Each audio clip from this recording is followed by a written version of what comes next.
got here right in time. So join the next session with Vivien, Steph, Joyce, and Nobin on discussing on the wellness entrepreneurs our journey told. They're going to share valuable insights on overcoming challenges, staying motivated, and the key to achieving better health. And I just want to give a very quick introduction to this opportunity. I want to take this opportunity to mention this talk is sponsored by Zoop. It's the first AI-powered social commerce platform enabling everybody to achieve longevity and super levels of health by inspiring, connecting, and incentivizing all the key stakeholders, passionate wellness, community, verified experts, and curated product vendors. Our mission is to facilitate super health by leveraging the power of democratized knowledge. We believe that everyone deserves access to reliable, evidence-based information that can help them live their best and healthiest lives. Our platform spans a wide range of topics, including nutrition, exercise, mental wellness, and lifestyle choices. By bringing together this diverse community, we strive to empower individuals with the knowledge they need to make informed decisions about their health. At this talk stage, we want to give you a taste of some discussions that we want to drive on our social platform, and we hope that you will enjoy it. If you're a health expert trying to build your practice online or a product owner looking to expand your exposure, please come talk to us at booth C27 and C29. Please stay tuned as we're launching our beta app next month. And now I'm going to give you an introduction about our speakers. So first, First, Steph is a mother of 2 kids, founder of Nuchi Supplements, and for a women company that aims to modernize traditional Chinese medicine through specially formulated plant-based supplements. They were seen on I Am Well and Good, which is a huge wellness platform in the States, Refinery 29, and Bloomberg, and has newly launched a new gut health line. And next we have Joyce, and Joyce is also a mother of 2 kids. She was previously an architect and founded Naked Lab after trying to solve her first daughter's eczema problem. The debut of Naked Lab bamboo silk sheets were an immediate success, and Joyce has ever since worked tirelessly to grow the Naked Lab range to offer eco-friendly and thoughtful products that provide sustainable luxury beddings to families. And Nobin is expecting a child in a couple of months. His wife is right here. His personal goal is to create and deliver disruptive business ventures in the space of health and wellness that aims to make the health and wellness space too trendy to ignore and endorse. With the mission to make wellness a tasty, affordable, and socially responsible affair, the Okra Project was launched in Central after his series of successful ventures in the health and wellness space in India. And last, Vivien. She was a publisher of Lifestyle magazine and used to sit on the front row of fashion events. And now she's sitting here at a health and wellness event representing her newly launched Shroom8 line, which is a modernized mushroom blend supplement. And she has also a booth here. So I'm going to ask some questions so that all of you guys can get to know these smart entrepreneurs. So the first question is, what inspired you to enter the wellness industry, and how has your journey been so far? Maybe we can start with Vivien. As Candice mentioned, I was always in luxury fashion retail and media industry before, but I found that my definition of luxury actually changes while I age. So at the moment, my definition of luxury, it's wellness and, having a wealth lifestyle. So that's the reason why I want to shift it to like a wellness industry instead of like all this fashion. You always have to look for a new trend, or you need to keep up with the latest collection and all that. I think health is more important, and it's more sustainable in a way, because you need to maintain it throughout your whole life. And we started our brand Shroom8 in June this year. So we're pretty new. We're still a 6-month-old baby. The journey so far is really good. I'm very enjoying it. And because we're doing something very new, so it actually gives me a lot of room to create, which is what I love most. Great. How about Steph?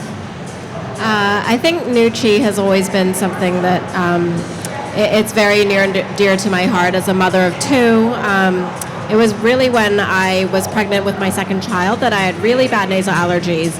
And I went back to think about what I've been putting into my body. I was taking Telfast, Izal, like cocktail of medication. And that's when I really dug into my traditional Chinese medicine route. I always saw my grandparents take TCM, and I always thought, it's great, but it wasn't for me. I didn't really understand it. And when I did do a much deeper dive, I found it very confusing. So with Nuchi, we make modern traditional Chinese medicine supplements, and we can trace it really down to the farming levels and like the suppliers we work with. And so for me, like being part of modernizing it and making it understandable for people like myself, it's been really, really exciting and very rewarding. And to sort of modernize it so that people don't feel like, oh, it's for my grandparents. It can really be relevant to myself. So I love that, children are always our muse, and I think it applies to Joyce as well, and I love definitely. Here. I just want to see if everyone can hear properly, because the music is really loud. But you guys can hear it? Okay, so I'll be louder. Can we make it a little bit louder? The music over there is super loud. Anyways, so you're right. I think my business is an inspiration from my daughter. So I was an architect working really long hours, and my first daughter was born with a very severe skin allergy. So it's basically called a contact dermatitis. So everything that she touched with chemicals, she will have a reaction to it, rashes, itchy, and then she starts scratching and pus. So I have to opt for steroids as a medication, but it's not a long-term solution. So I started looking into, things that they touch, like clothing, especially beddings, because babies sleeps a lot of hours, right?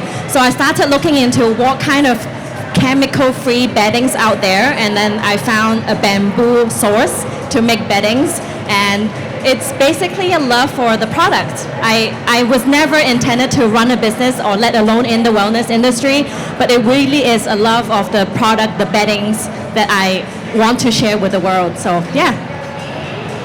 And I'm so excited to share a little bit later on, all your success afterwards as well. And Nobin, what about you? How has your journey been so far? I think for me, the biggest inspiration has been, just like most of us, right? Our own personal journey. So it was my journey from being an obese kid, if I can say, who weighed over 250 pounds and was literally sitting on my dreams, which required the highest levels of discipline and fitness levels. So that was the beginning until it was 6 years back when I thought I knew it all, pushing my limits as an entrepreneur, as a professional athlete, and then losing it all basically to medical conditions, autoimmune conditions, and also being diagnosed almost chronic fatigue level. And from there on, adopting and incorporating what I think today is modern medicine and people call as functional medicine today into my life, and then being able to regenerate myself to where I stand today. And I think my biggest calling and my biggest inspiration is my own journey and my desire not to be able to see anybody at a point where I've seen myself. Wow, I could not tell that you were an obese kid before. So the next question, I guess everybody would love to know, what challenges have you faced as a wellness entrepreneur, and how have you overcome them? Maybe this time we can start with Nobin. It's funny. I think the biggest challenge for me, and I think for most of us as entrepreneurs, is our own well-being and wellness. To be honest, to be an entrepreneur in Hong Kong or in Asia requires us all to be superhuman and perform at that levels.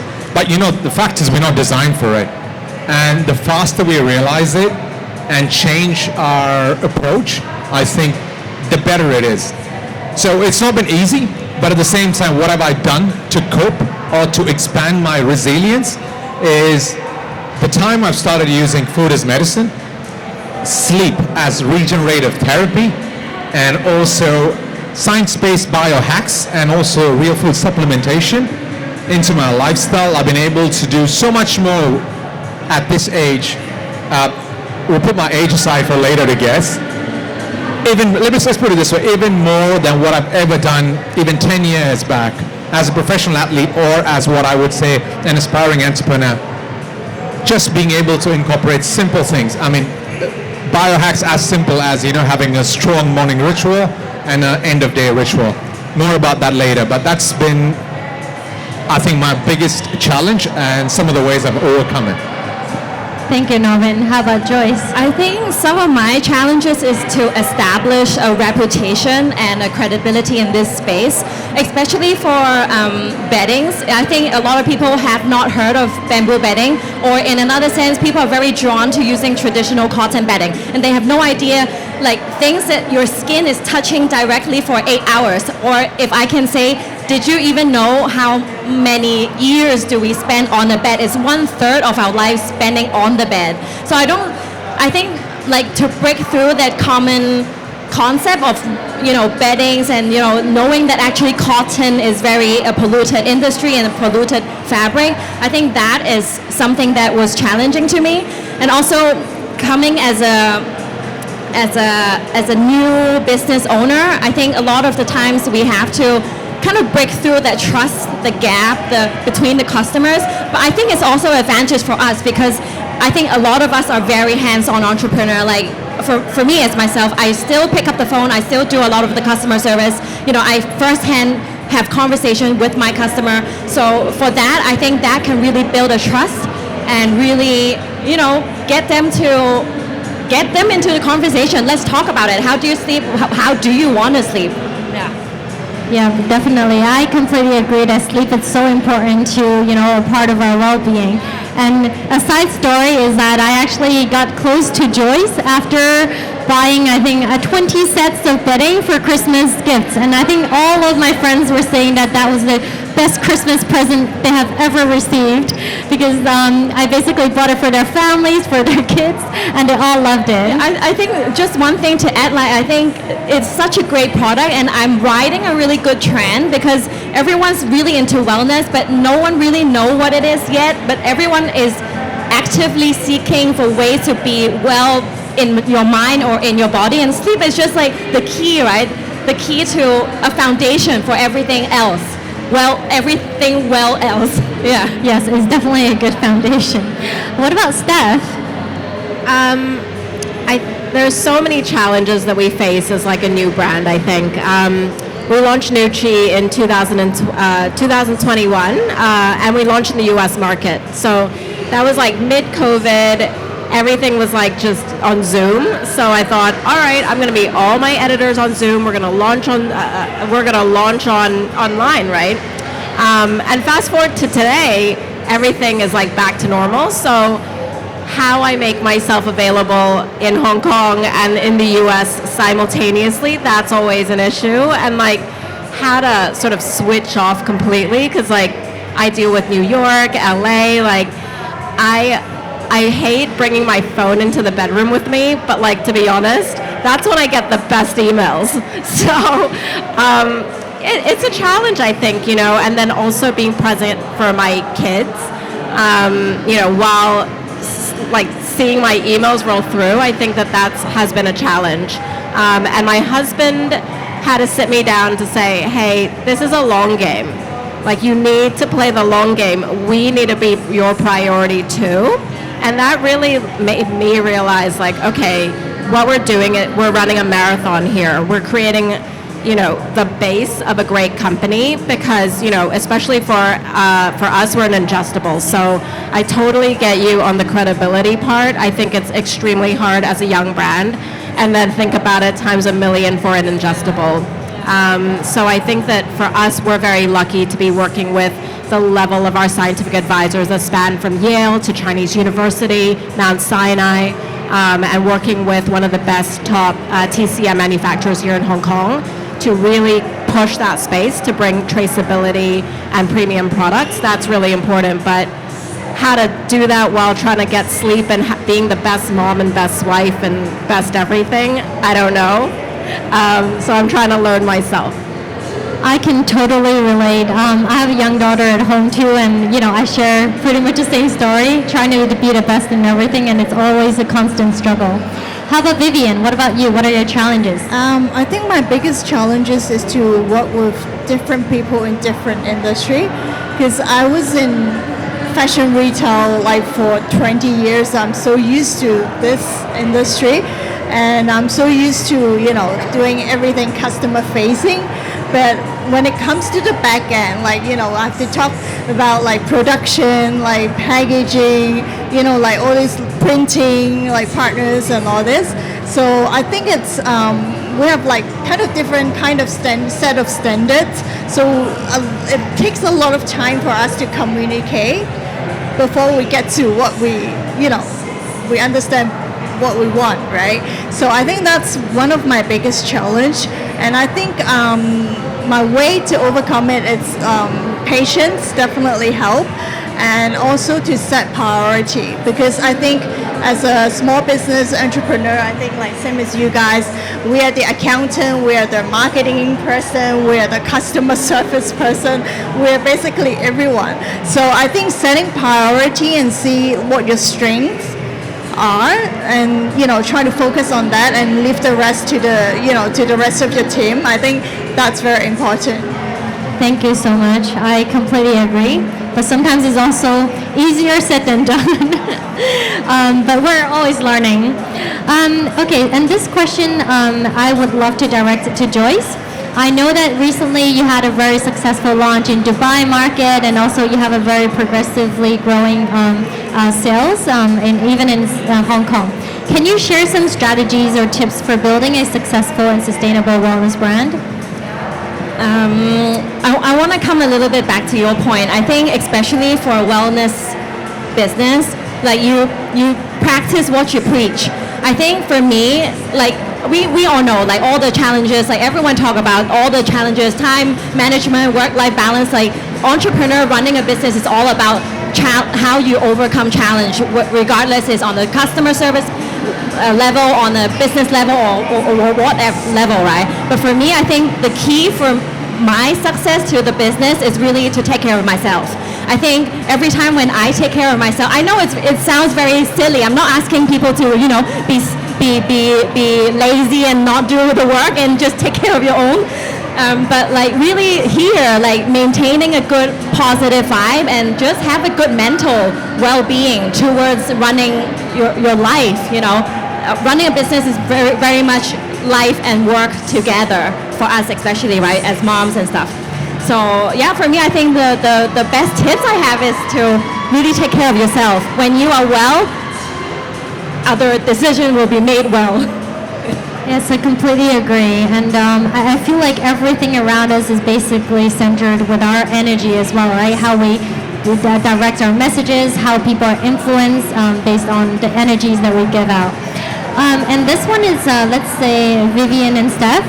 How do you balance the commercial aspects of your business with the mission of promoting health and well-being? I know it's sometimes hard to balance out the money part and also preaching the health and wellness part. How do you balance that out? Maybe start from Vivien, since you're a younger brand, and then maybe going to Steph. I think the key is to understand your customer. So you need to define who your customer is, like basically to every details, like how old are they, what do they do, where do they go, what do they eat. You have to understand like their lifestyle basically. And I think once you've got that understanding, it's easier for you to balance the commercial and also the aspect want to provide a service as well, not just a product. And I think for us, because I really kind of define my customer at the very beginning, so everything kind of like fit in. So like how your branding, your marketing, and how to reach out to these people. And I think it's not how good your product is, but how well your product fits into your customers' lives. So I think that's the key. And once you get that, then you can, you're more focused on, providing a service, providing something that can add value to their life as well. Thank you. What about Steph? How do you balance that? So at the end of the day, herbs are expensive. You really pay for what you get. when you're going down that aisle at Whole Foods or whatever, and it's $10.99 for 100 capsules, you are literally only getting majority starch. It can seem like you're getting a lot, but you know, herbs are expensive and quality herbs are expensive. So I think for myself, like every product that we create, I will take myself. If I can, if you know, because we hold that sort of quality, premium quality, very seriously. I think there's a lot in traditional Chinese medicine that have, you know, maybe put, you know, the transparency, the quality, a lot of that has come into question time and time again. And so we want to make sure that we are really breaking through in this category. So my day will be like, and we're very lucky to have our manufacturing partner as our investor as well. So there's that like push and pull factor that we have to talk about. Like, That's definitely an advantage. yeah, so I think that we're very, very lucky to do that. We're also very lucky because we get to sit there at the table with them to say, how are we going to create the best formulations to have the best efficacy? Less is more. It's not about like seeing a product with 100 different herbs in it. A lot of times that's really just marketing. So, you know, it's all a balance. Yeah, I'm so glad you touched upon that as well, because we're building a platform it's a social commerce platform to basically educate people about the different products out there. And even though there's, you know, people look at iHerb and sometimes they look at things that are from, let's say, $10 to $100 US, but they're selling the same thing. And people don't understand what the difference is. And usually people always go for the cheaper choice. And but then they don't understand that in there are just a bunch of fillers, and whatever they claim to have, they might only have like 3 to 10% of it. But people don't understand this because they're not from this professional, you know, industry. So we're hoping to build a platform to help people diversify these type of information, to clear all of these information out for users. But thanks for bringing that up. And for the next question is for Nobin. How do you stay up to date with the latest trends and innovations in the wellness industry, and how do you incorporate them into your businesses? I think the key to that, for me at least, has been to just be staying hungry, I guess. I think that opens up avenues, and then there is so much information out there. Then it's about like using that, or the feeling of hunger, to innovate, and then selecting your market leaders around the world. And then there is different ways. For me, the biggest tool for me is I pick a market leader, I pick a market brand that is relevant to my sector, and then podcast.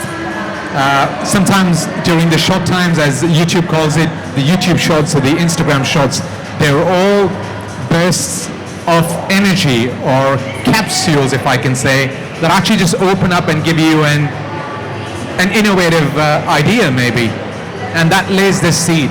And it's very important from there I combine it with what my calling is or what my aspirations are, and then create accordingly rather than just copy, which is very easy, but then staying very true to yourself and truly believing in what you're doing. For example, like I think one of the biggest challenges we had when we started up Orca was everybody thought it was in the space of health and wellness. We were upholding sustainability, so it was a vegan restaurant or a vegetarian restaurant, and we were like, hell no, that's such a wrong norm that has been set. And then it was about me looking at some market leaders, looking at completely different segment to actually see how can you make or break a market statement, or in simple terms, how can you be a disruptor, but at the same time, you know, respecting other brands in space. So, I mean, a simple solution for us was, what's the most loved meat dish for Hong Kong? And we kind of thought it was the beef Wellington. So we just recreated the most healthiest and sustainable beef Wellington. So it takes, in simple terms, answering the question, it takes the hunger to innovate beyond, but at the same time respecting what the market norms are. Thank you, Nobin. And since the time is actually bringing us to the last 5 minutes, I would love to ask Joyce the question. How do you handle and adapt to changing consumer preferences and demands in the wellness space? It's always changing, and how do you be adaptive and swift in all your decisions?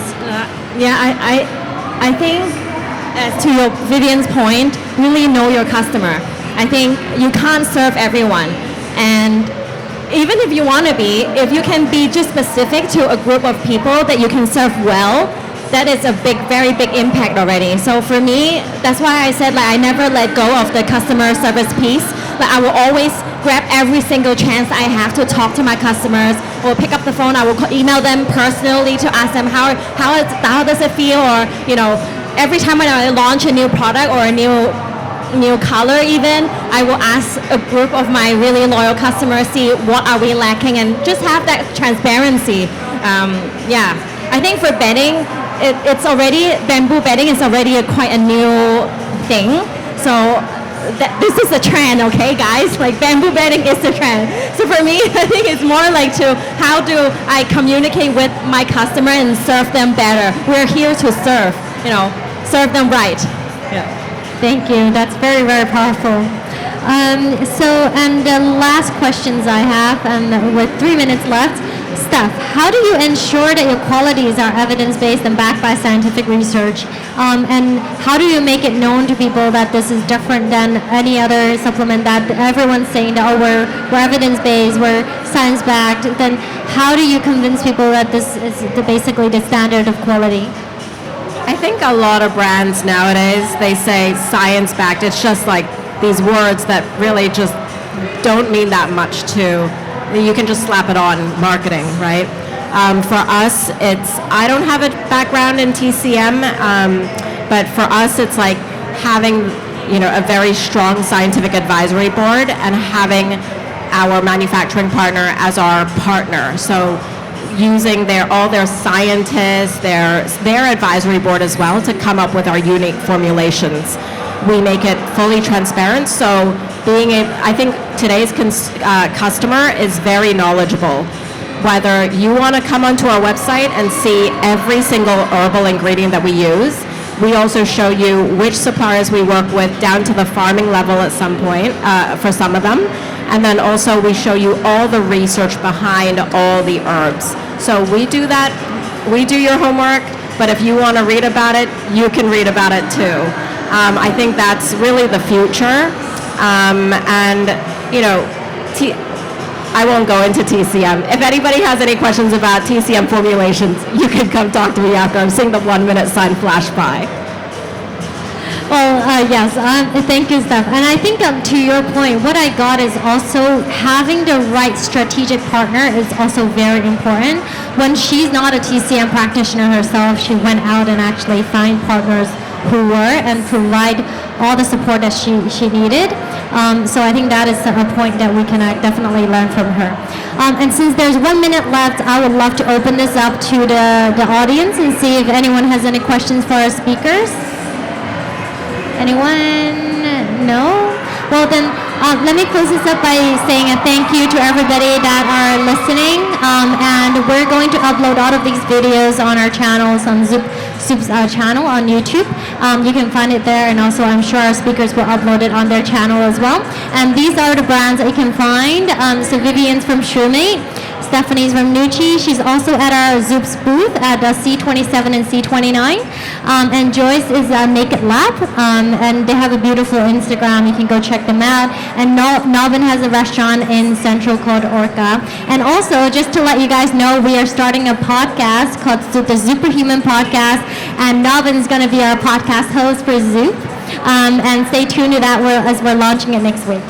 Thank you so much for listening. Thank you so much.